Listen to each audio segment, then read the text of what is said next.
Bonjour à tous, ici Kevin Mandibourg pour la chaîne Tuto Première. Aujourd'hui, je vais vous enseigner comment retirer le fameux bruit vidéo que vous voyez sur la plupart de vos tournages quand vous tournez de nuit ou avec une caméra avec un objectif pas très performant. Alors ça peut être handicapant et ça fait pas très professionnel d'avoir cette espèce de neige sur l'image. Je vais vous apprendre avec After Effects comment, en quelques étapes seulement, retirer ce bruit vidéo. Cela vous permettra de professionnaliser vos vidéos et de ne plus avoir le problème de grain.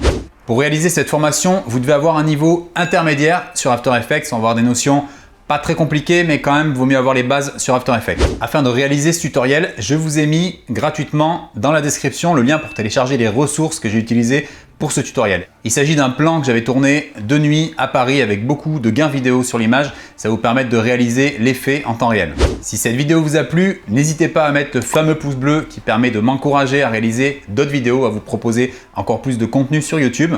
Vous pouvez également, pour ceux qui ne connaissent pas la chaîne, vous abonner à la chaîne et activer la petite cloche pour recevoir en temps réel les notifications à chaque fois que je sortirai de nouvelles vidéos. Pour info, je sors des tutoriels tous les mercredis, que ce soit sur Premiere Pro, After ou alors la réalisation, donc n'hésitez pas à nous rejoindre sur la chaîne. Au passage, je tenais à remercier particulièrement les milliers d'abonnés sur la chaîne, sur Tuto Première. Vous êtes de plus en plus nombreux, ça me fait vraiment plaisir et m'encourage à continuer. Vous pouvez supprimer du grain ou du bruit. Ici, on a un outil suppression de grain que je vais glisser sur cette vidéo qui est vraiment riche en bruit, comme vous avez pu le voir.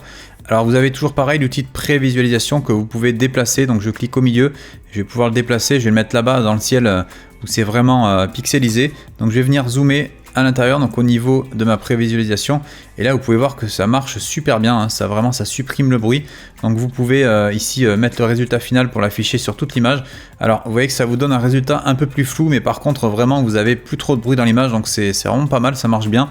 Là c'est sans l'effet, là c'est avec, donc ça permet d'avoir quelque chose de plus propre. Alors ça fait pas non plus des miracles, hein. Si jamais vous avez une image comme ça qui est très pixelisée, vous n'allez pas avoir un résultat fou, mais bon, ça va quand même améliorer, ça sera toujours mieux que d'avoir tous ces pixels. Alors toujours pareil, ici vous pouvez déterminer votre zone de prévisualisation, hein. Vous pouvez la diriger d'ici ou alors cliquer au centre, hein, ça vous permet de la déplacer. Vous pouvez ici avec les paramètres réduction du bruit changer tout ça. Regardez, je regarde, là je peux augmenter la réduction du bruit. Là je peux faire des réglages, donc ça va plus flouter l'image, donc il faut faire gaffe. Vraiment c'est à régler avec précaution. Alors si vous voulez augmenter l'effet de flou, vous pouvez aller ici dans ce paramètre, dans nettoyer les zones unies, et regardez, plus je pousse ici, plus je suis flou, mais n'oubliez pas qu'après, quand vous repassez en résultat final, vous allez avoir tout qui est flou. Donc vous voyez, le visage du personnage est vraiment flou. Donc faites attention, hein, avec ces réglages, il faut vraiment y aller petit à petit. Il faut regarder vraiment avec le résultat final aussi, parce que là je suis en prévisualisation. Il faut vérifier de ne pas trop abîmer l'image. Alors une fois que vous avez fait tout vos réglages, hein, que vous avez ici dans la zone de prévisualisation quelque chose qui vous convient, vous pouvez donc appliquer le résultat final, et une fois que vous êtes pleinement satisfait, que l'image vous convient, vous pouvez ici appliquer, faire un rendu. Donc là pareil, hein, ça va prendre pas mal de temps parce que c'est quand même un outil qui demande beaucoup de ressources. Vous voyez, ça va vraiment lisser l'image en quelque sorte, hein, ça va effacer tous les pixels qu'on avait vus dans les zones sombres. Donc je vous fais maintenant une petite prévisualisation après l'effet suppression de grain. Vous voyez, ça marche bien, mais on a toujours quand même quelques petits problèmes de pixels, hein. Ça va pas non plus, comme je vous disais, faire de miracles, mais ça va quand même améliorer vos images. Alors si je le supprime, voilà, on était sur une image comme ça.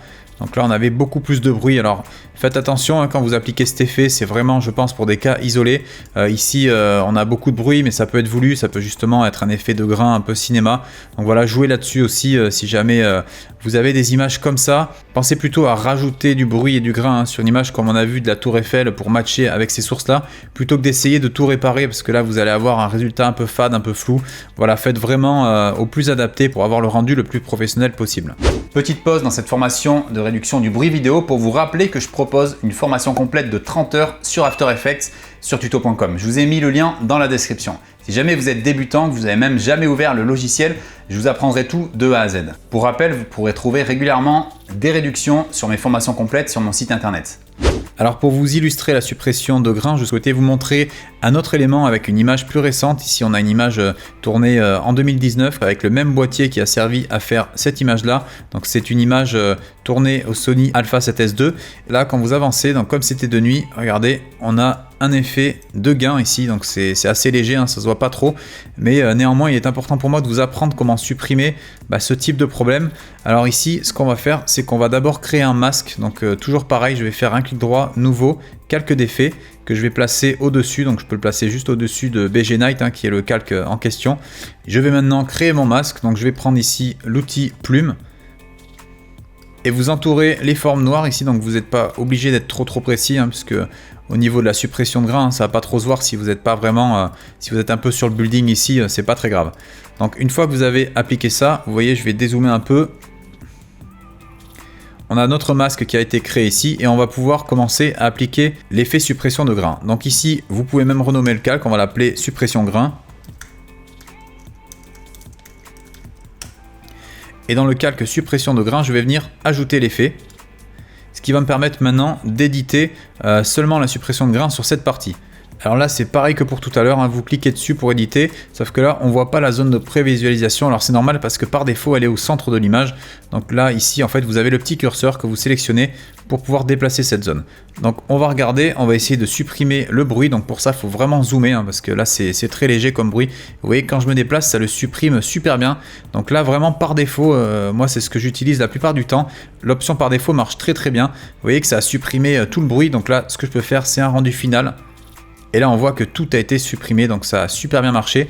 Regardez, si vous faites ça, vous voyez, le bruit a été vraiment supprimé. Alors, ce que je vous recommande de faire ici, vous voyez, c'est de toujours appliquer un léger contour progressif. Donc, même si c'est diffus, si on ne le voit pas, vous appliquez au moins, allez, peut-être 8-9 pixels pour que vraiment, en fait, la différence entre le calque d'effet et l'endroit où il n'y a pas de calque d'effet ne se voit pas, pour pas qu'il y ait un bord brut ici de suppression de grains. Une fois que vous avez réglé votre calque d'effet, vous allez devoir animer votre masque. Donc là, toujours pareil, on peut se faire ici, en faisant un clic droit au niveau du masque, un masque de suivi. Une fois le masque de suivi terminé, on va pouvoir vérifier notre masque et on peut voir qu'il se déplace un peu dans le temps. Donc ça, c'est pas trop grave, hein, puisque là, c'est pas un effet qui se voit énormément. Ce que vous pouvez faire ici, vous voyez, si vraiment vous avez du bruit qui revient, comme là, vous pouvez tout simplement changer l'expansion de masque. Donc on va l'étendre un peu plus, voilà, de manière à supprimer le reste des pixels qu'on voit. Et vous voyez que si ça dépasse un peu ici, c'est pas trop grave, ça va pas se voir énormément. Donc là, vous pouvez à la limite augmenter le contour progressif pour avoir quelque chose d'encore plus étalé. Alors vous voyez, si je le mets pas, on peut voir, hein, ici la jointure quand je suis à 0. On voit ici un peu la différence entre le calque qui a été lissé et le calque qui est normal. Donc on peut augmenter ça légèrement. Donc à la limite, je vais monter jusqu'à 17 pixels pour être sûr. Vous vérifiez, vous pouvez faire avant-après. Vous voyez que le calque est bien appliqué. Donc une fois que vous avez ça, vous avez votre masque qui est animé parfaitement sur la forme ici du ciel et vous avez votre effet, donc vous avez terminé votre effet de suppression de grains. Alors voici ce que ça donne une fois l'effet terminé et voici l'image que nous avions avant. Alors je vais zoomer exprès ici pour vous montrer la différence, hein, la performance de cet outil. Ici sans l'outil de suppression de grains et avec l'outil activé. Alors vous voyez, en zoomant ici, je me rends compte qu'on aurait pu encore plus peaufiner. Au niveau des immeubles, on a pas mal de grains. Donc ça, vous pouvez ajuster le masque, le recréer, refaire un suivi. Libre à vous de lisser les zones de l'image que vous désirez. Cette vidéo est à présent terminée. J'espère qu'elle vous a plu et qu'elle vous sera utile notamment pour supprimer le gain vidéo sur la plupart de vos rushs. Si jamais vous avez tourné en extérieur nuit ou alors en intérieur mais sans trop d'éclairage, vous avez un gros problème de qualité d'image, n'hésitez pas à utiliser cette technique. Si cette vidéo vous a été utile, n'hésitez pas à mettre le fameux pouce bleu ainsi qu'à vous abonner à la chaîne et d'activer la cloche. Cela m'encouragera à produire de plus en plus de contenu de qualité. C'est ça qui me permet de continuer à vous produire de nombreuses vidéos, ça m'encourage, donc n'hésitez pas. N'hésitez pas non plus à partager sur les réseaux sociaux la vidéo et dites-moi en commentaire quel effet vous souhaiteriez que j'aborde dans les prochains tutoriels. Je vous dis à bientôt dans un prochain tutoriel et d'ici là, n'oubliez pas, restez créatifs.